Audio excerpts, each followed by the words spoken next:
Hello, lovely welcome. Really good to see so many of you. My name is Carrie. I am branch chair for Unison Dorset Health. I work at Poole and Bournemouth Hospitals.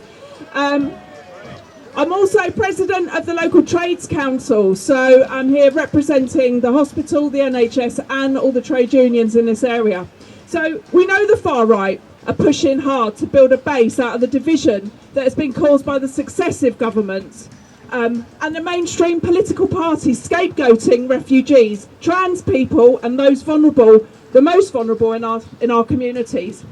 The Mandelson scandal highlights the corruption at the top, where the politicians put themselves up for sale to the most despicable people on the planet while attacking the most vulnerable, and by supporting genocide in Palestine and attacking the benefits of parents and pensioners and the disabled, and then cutting the welfare whilst putting money and building warfare. And this is why we need to unite a movement, which is what we're doing today, and which pushes back on the politics of division and the far right and reform, because they're all the same thing. We need to fight for a better future, free from hate and want and greed, and build a world that is a collective power that meets everyone's needs, not just the billionaires. Our first wonderful speaker, Mel, is here representing the Diocese of Winchester and the Church of England. Thank you very much. Hello everybody, it's so lovely to see everybody here today. I stand here as a trainee vicar and a member of the Diocesan Racial Justice Group in the Church of England, and I know that in a crowd of trade unions and activists and secular groups that the Church hasn't always been the first to stand on this line. But I'm here today because the gospel I serve leaves me no choice. The issue of racial injustice is unfortunately not new. It's become an increasing evil with the global rise of far-right rhetoric and aggressive weekly demonstrations targeting migrant hotels and asylum seekers here in the town of Bournemouth. The Church has a responsibility to be a visible presence against this anger and hostility, and to stand with those who are oppressed and hurting. Over this last year, the country has witnessed the cross used at marches and demonstrations by the far right as a symbol of Christian nationalism. Those of us here today representing the Church are here to reclaim it. The cross is not a badge of national identity or a weapon of exclusion, and to use the cross to intimidate our neighbours is counterintuitive to the heart of any Christian. Jesus commanded us to love our neighbour, to offer radical hospitality, and to include those who are foreigners in our society as though they are one of our own. Our scriptures tell us that we're fearfully and wonderfully made. This means that every human being possesses an inherent sacred identity that needs protecting. So no one should be made to feel less because of the colour of their skin or their racial identity. And we know the tactic that's being used here. It's the oldest trick in the book. When people are worried about the bills and their futures, they're told to look at the foreigner instead of looking at the system. The financial stress in this town and country is not caused by the person arriving in a boat. We refuse to let our neighbours be used as scapegoats for a crisis they did not create. Racial justice isn't about political correctness. Racism goes much deeper, and it's a genuine public health crisis. One study by the YMCA demonstrated that 95% of black British children witness racism in their schools. And this creates something called weathering, the literal physical erosion of the body under the stress of hate. This is why black women are twice as likely to face perinatal mental health crises, and why migrants face triple the rate of depression. And this is why I stand here today, because this needs to stop. When we witness people using horrific names about our neighbours, it isn't just about unkind name calling. It fractures and removes the dignity of that person. And this is not something God desires. We are all uniquely made. We all have something to bring to the body of Christ. And this means we must stand in solidarity with our brothers and sisters today, for when one neighbour is afraid, none of us are truly free. For me, the church is meant to stand with those on the margins, with people who are dehumanised or threatened by hatred and violence. So that's why I am turning up today in protest and will continue to do so until racial injustice stops, wherever and whenever it appears.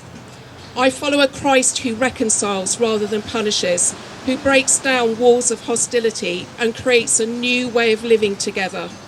So my own calling is to go deeper, to be a radical peacemaker, finding words and actions that don't just oppose injustice, but actually heal divisions so that all people are seen as equal and treated with dignity.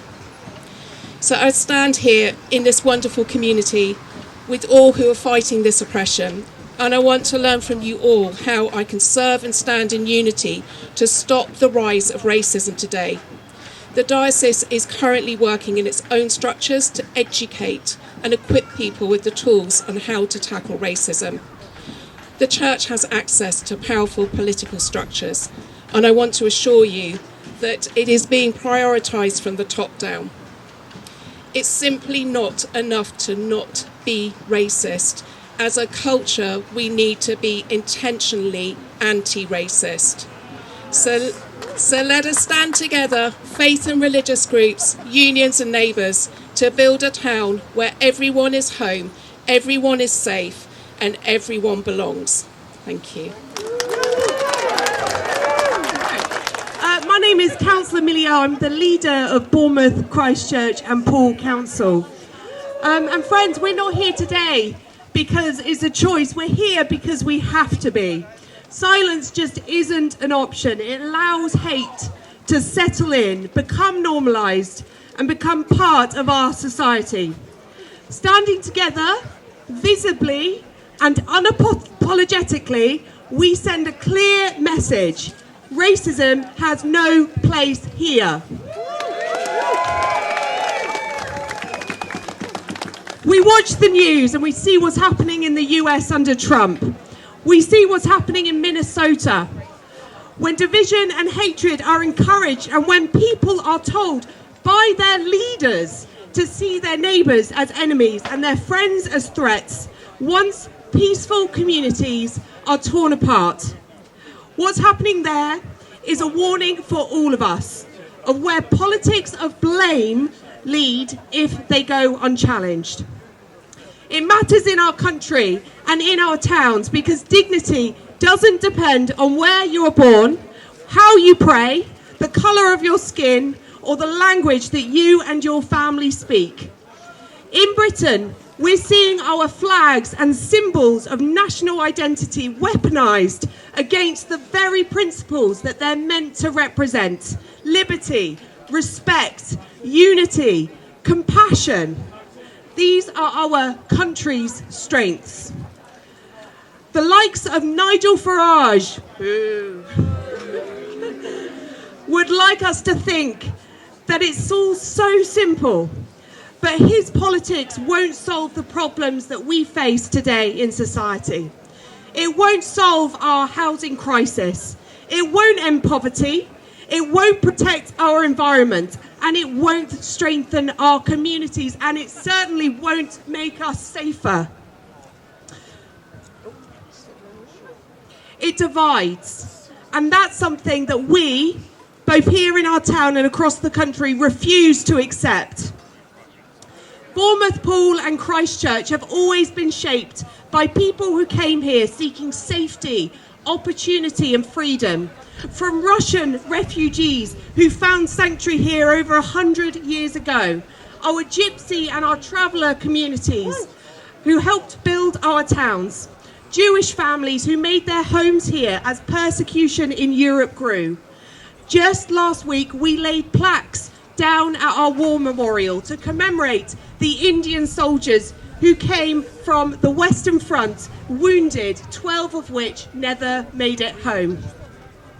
Our rich and diverse shared heritage is our strength, and it has made our towns into a place that I love and that I am proud to call home. It's good to see so many people here and so many people making a stand, whether this is your first protest, your second, or maybe your 50th if you've been at the Roundhouse on a Friday. So I'm here speaking on behalf of Trans Liberation Bournemouth. And in May last year, we rallied over 700 people in the Triangle up that hill to protest the Supreme Court ruling. So it's safe to say that I think we outnumber the far right. We showed that behind the fear-mongering headlines in the news, the majority of people do not support the segregation of trans people from public life. In the same way that we showed up in May, we have shown here today that Bournemouth does not stand for racism.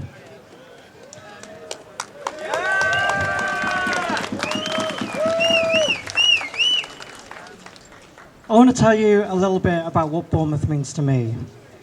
When I first came out, almost a decade ago, I lost my friends and my family. I felt like I didn't belong. And in 2016, my MP called being gay a danger to society. So I left. I moved to Bournemouth and I found new family. I felt welcomed here and I made it my home. So it makes me so angry when I see on a Friday night so-called patriots yelling at people to go home or to leave, because you don't build a community on fear.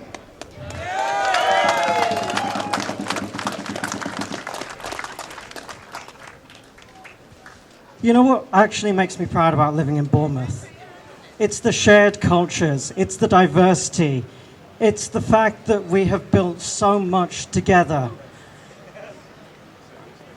So we have to keep fighting for Bournemouth. We have to keep turning up here and on a Friday night, because the hate that we see keeps festering and it keeps trying to divide communities.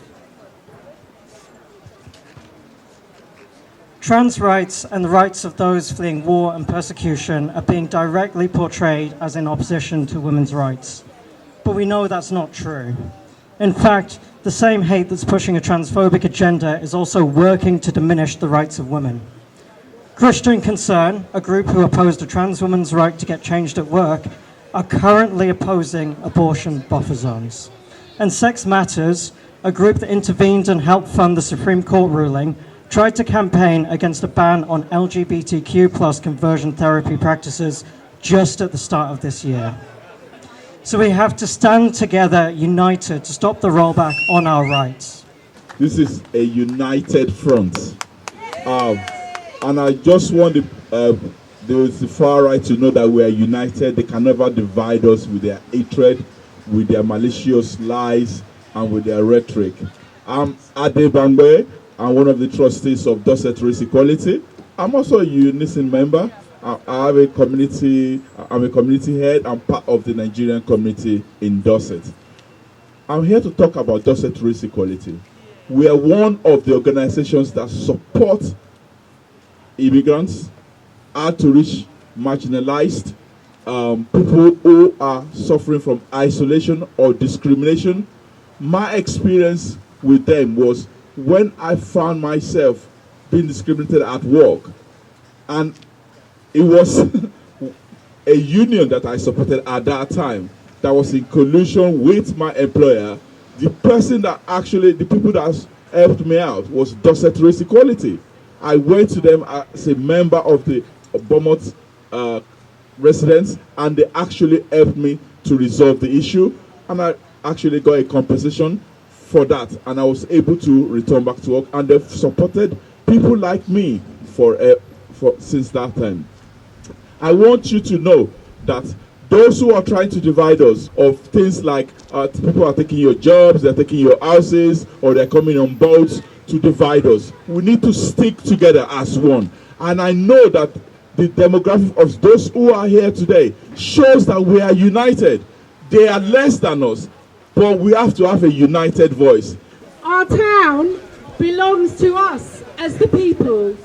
We came here, and for generations people have made this their home. Our ancestors, our neighbours and our family. Bournemouth was built by people who came here with hope. Some of them came here with nothing. They were fleeing persecution.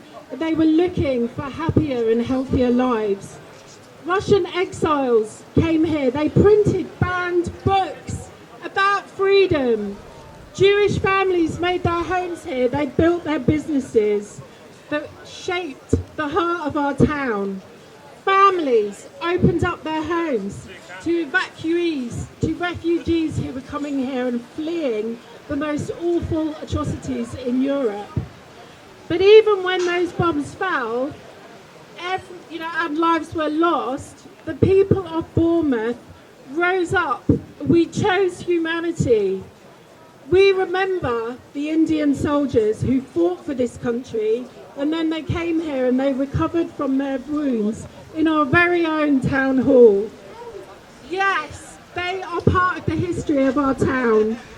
After the war, new communities arrived and they kept people going. People from the Caribbean and South Asian countries. They helped build our NHS. They ran our travel systems. They took care of our children. And they've helped us, and we've worked together now as a community to build. Just want to say two things. Firstly, what does today represent? It represents unity. There are people from a whole range of organisations here. There are people here who disagree with each other very fundamentally about certain things, certain political things around the world and in this country. There are councillors from different political parties who no doubt will be able to go at each other in the near future when there's elections. But today is about unity. Today is setting aside our disagreements and all things and saying racism is not acceptable in BCP. And that is a message we have to keep taking around. Racism is not acceptable in BCP. Grant them removed, and grant that this your noise hath chid down all the majesty of England. Imagine that you see the wretched strangers, their babies at their backs, and their poor luggage plodding to the ports and coasts for transportation, and that you sit as kings in your desires, authority quite silent by your brawl, and you in wrath of your opinions clothed. What had you got? I'll tell you. You had taught how insolence and strong hand should prevail, how order should be quelled, and by this pattern not one of you should live an aged man. For other ruffians, as their fancies wrought with self-same hand, self-reason, and self-right, would shark on you, and men would feed on one another. Say now, the king, as he is clement, if the offender mourn, should so much come too short of your great trespass as but to banish you. Whither would you go? What country, by the nature of your error, should give you harbour? Go ye to France or Flanders, to any German province, to Spain or Portugal, nay, anywhere that not adheres to England? Why, you must needs be strangers. Would you be pleased to find a nation of such barbarous temper that breaking out in hideous violence would not afford you an abode on earth, whet their detested knives against your throats, spurn you like dogs, and like as if that God owed not, nor made not you, nor that the elements were not all appropriate to your comforts, but chartered unto them? What would you think to be thus used? This is the stranger's case, and this is your mountainous inhumanity. Thank you.